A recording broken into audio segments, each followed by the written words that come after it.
और दिल्ली चुनाव पर सूत्रों के हवाले से बड़ी खबर सामने आ रही है। बीजेपी के लिए प्रचार में उतरेंगे सीएम योगी आदित्यनाथ और दिल्ली में सीएम योगी आदित्यनाथ की 14 जनसभाएं होंगी। 23 जनवरी से जनसभा की शुरुआत होगी। सीएम योगी आदित्यनाथ जनसभा की शुरुआत 23 जनवरी से करेंगे, जिसका जिक्र हम पहले भी कर रहे थे। और ज्यादातर मुस्लिम बाहुल्य इलाकों में सीएम योगी आदित्यनाथ की जनसभा होगी। तो सीएम योगी आदित्यनाथ की भी देखिए डिमांड, कोई भी चुनाव हो जाहिर तौर पर होती है। इससे पहले हरियाणा हो, महाराष्ट्र हो, झारखंड हो, सीएम योगी आदित्यनाथ उतरे, चुनावी प्रचार प्रसार करते नजर आए और बीजेपी प्रत्याशी के पक्ष में वोट की अपील करने के साथ साथ बटेंगे तो कटेंगे, जिस तरह से उनके तरफ से ये चुनावी नारा दिया गया, नेशन वाइड ये नारा काफी ज्यादा फेमस हुआ। हर चुनाव में इसकी गूंज नजर आई और एक बार फिर से दिल्ली विधानसभा चुनाव के मद्देनजर ये जानकारी मिल रही है कि बीजेपी के लिए प्रचार में उतरेंगे सीएम योगी आदित्यनाथ और 14 जनसभाओं को संबोधित करने वाले। 23 जनवरी से इसकी शुरुआत होगी, यानी 23 जनवरी को सीएम योगी आदित्यनाथ कई जगहों पर जनसभा करने वाले हैं और जाहिर तौर पर दिल्ली दौरे को लेकर अब पूरी तैयारियां भी की जा रही। बीजेपी के कार्यकर्ता भी जाहिर तौर पर उत्साहित हैं और अब ये बड़ी जानकारी, जहां 14 जनसभाओं को संबोधित करेंगे, तो दिल्ली के सियासी दंगल में सीएम योगी आदित्यनाथ की एंट्री की खबर और इसी खबर पर अधिक अपडेट के साथ हमारी पॉलिटिकल एडिटर अदिति नागर जुड़ गई हैं। अदिति, कोई भी चुनाव हो, सीएम योगी आदित्यनाथ की डिमांड काफी ज्यादा होती है और दिल्ली के दंगल में अब योगी की भी एंट्री, 14 जनसभाएं करेंगे। तौर पे देश भर में योगी आदित्यनाथ को लेकर एक एक्साइटमेंट है, चाहे फिर वो भारतीय जनता पार्टी के कार्यकर्ताओं का जिक्र कर लें या अदरवाइज अगर बात कर लें कि लोगों के अंदर भी योगी आदित्यनाथ को लेकर एक बड़ा इम्पैक्ट है। लेकिन अगर खास तौर पे आपने महाराष्ट्र चुनाव में देखा होगा, प्रधानमंत्री नरेंद्र मोदी ने कहा था कि एक है तो सेफ है। एक बहुत ही अफर्मेटिव तरीका था मैसेज देने का कि अगर साथ रहेंगे, संगठित रहेंगे तो सुरक्षित रहेंगे। लेकिन वहीं योगी आदित्यनाथ फायर ब्रांड के रूप में आजकल 2 बार के उत्तर प्रदेश के मुख्यमंत्री और फायर ब्रांड की कटोगे बटोगे तो कटोगे।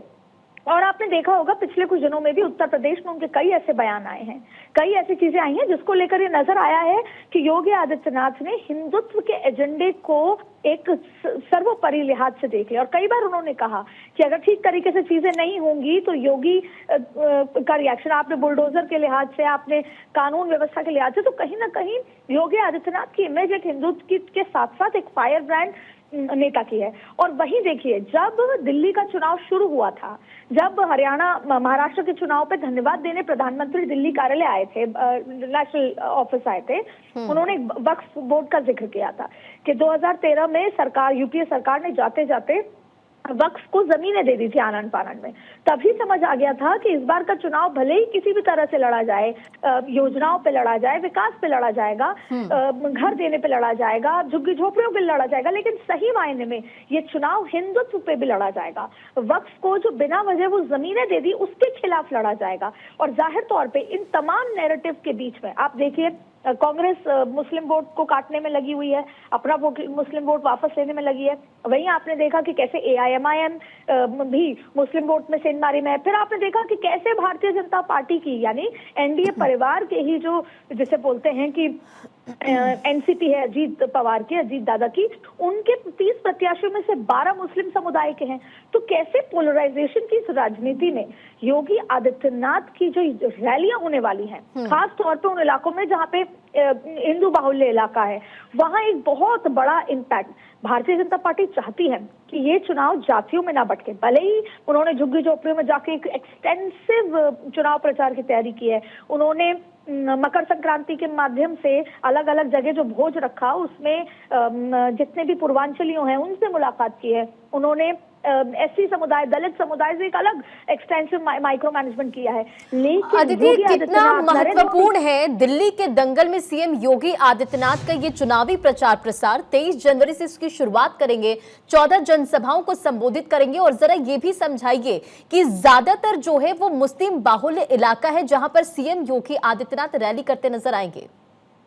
बिल्कुल, क्योंकि उसी मुस्लिम बाहुल्य इलाके में बहुत सारा हिंदू भी है। अब आपको मैं इसको और डिटेल में बात बताती हूँ। पहला, महाकुंभ चल रहा है, देश भर में उसकी तस्वीरें आ रही हैं और उस महाकुंभ का एक सेंटिमेंट है जो लोगों के अंदर है। दूसरी बड़ी बात है कि जहां जहां पर भी जैसे आप फर्ज कीजिए कि किसी एक इलाके में जैसा आपने कहा कि मुस्लिम बाहुल्य इलाके ज्यादा हैं, वहां पर एससी वोट बैंक भी उतना है। अगर 30% मुस्लिम हैं, जो कि चांदनी चौक जो एक्सटेंसिव जगहों की अगर मैं बात करूं, तो वहां पर 18-20% दलित है। अगर वो 18-20%, 22% दलित एकजुट हो जाते हैं या हिंदू वोटर एकजुट हो जाता है, क्योंकि दलित अभी खुद कांग्रेस ने, आम आदमी पार्टी ने एक सर्वे किया जिसमें हर एक सीट पर ये देखा गया है कि कितने मुस्लिम बाहुल्य, कितने मुस्लिम वोटर्स हैं और कितने एससी वोटर्स हैं। वैसे ही अगर उन इलाकों में जो हिंदू हैं वो अगर एकजुट हो जाता है तो वहां का गेम ही चेंज हो जाएगा, वहां का गेम ही एकदम बदल जाएगा। और वैसे भी मुस्लिम इस चुनाव में आप देखिए, इस दिल्ली के चुनाव में मुस्लिम वोट बैंक को साधने के लिए खुद एनसीपी उतरी है। एनसीपी में बहुत क्रेज है मुस्लिम्स में, एनसीपी को लेकर 12 प्रत्याशी मुस्लिम उम्मीदवार उतारे हैं। फिर कांग्रेस ने अपने काफी सारे प्रत्याशी मुस्लिम उतारे हैं, फिर एआईएमआईएम अपने प्रत्याशी मुस्लिम उतारे। तो वो क्रिस्टलाइज होने की जगह वो डिस्ट्रीब्यूट हो रहे हैं। और भारतीय जनता पार्टी की नजर पूरे की तरीके से हिंदू वोट बैंक को साधने में है, दलित वोट बैंक को एकजुट करने में है। अगर दलित वोट बैंक एकजुट हो जाता है तो वो इस चुनाव में गेम चेंजर उस तरह से साबित होगा कि ठीक जैसे आम आदमी पार्टी पहले और दूसरे कार्यकाल में अभूतपूर्व जीत थी, 60+70 में से भारतीय जनता पार्टी उसी को स्ट्राइक करने की कोशिश कर रही है। और अगर उसको उल्टी तरीके से देखें तो भारतीय जनता पार्टी चाहती है कि अरविंद केजरीवाल अगर बहुत अच्छा परफॉर्म भी करते हैं तो 40 से ज्यादा का स्ट्राइक रेट उनका ना हो।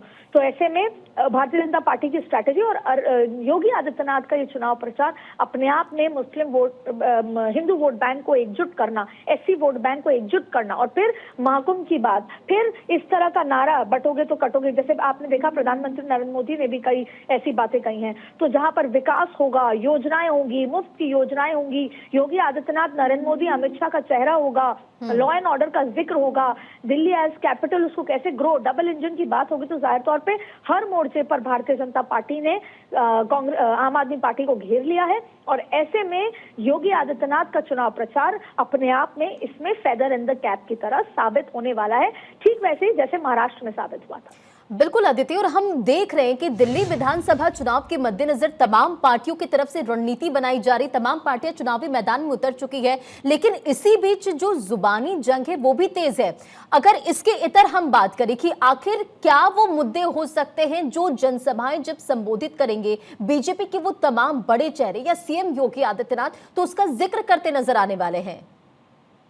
देखिए, जैसा मैंने कहा कि इस तरह का ही नारा कि बटोगे तो कटोगे का ही कोई फर्दर वेरिएशन यहाँ पर आता हुआ आपको नजर आएगा। योगी आदित्यनाथ खुलकर ये बात करेंगे कि कैसे वक्फ की जमीन, क्योंकि आप देखिए बजट सत्र में वक्फ पे जेपीसी बनाई गई थी। जेपीसी को पिछले बार के सत्र में जो विंटर सेशन था उसमें एक्सटेंशन दिया गया था बजट सत्र तक।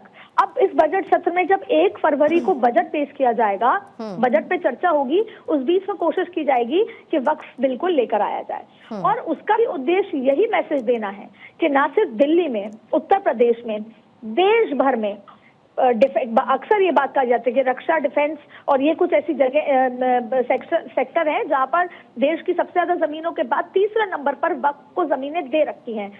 वक्फ में जैसे मंदिरों का जिक्र होगा, तो आप देखिएगा कि जब योगी आदित्यनाथ दौरे करेंगे तो वक्फ की जमीनों का जिक्र होगा, उन मंदिरों का जिक्र होगा जो छुपा लिए गए हैं, जहां पर अंदर शिव की पूजा दशकों तक नहीं हुई, जहां लोगों ने उसको, आपने देखा किस तरह की उत्तर प्रदेश से तस्वीरें आई हैं, जाहिर तौर पे उसका जिक्र होने वाला है। और ये पूरा का पूरा सेंटिमेंट वो हिंदू सेंटिमेंट के साथ योगी आदित्यनाथ, क्योंकि वो फ्रंट फुट पे आके वो तमाम बातों का जिक्र करेंगे जो कि इस चुनावी मैदान में भारतीय जनता पार्टी को सीधा सीधा फायदा देगी। वो बात करेंगे, वहां जितने भी हिंदू वोटर्स हैं उनसे सीधा संवाद करेंगे, उनको ये बताने की कोशिश करेंगे कि जब तक भारतीय जनता पार्टी है आप सुरक्षित हैं। वो बांग्लादेश का भी जिक्र हो सकता है, वो तमाम ऐसे राज्यों का जिक्र हो सकता है जहां कई ऐसे मुद्दे जिसका जिक्र हो सकता है। अब इंतजार करना होगा जब प्रचार प्रसार होता है तो किन मुद्दों को उठाया जाता है। बहुत बहुत शुक्रिया अदिति इन तमाम जानकारियों के लिए।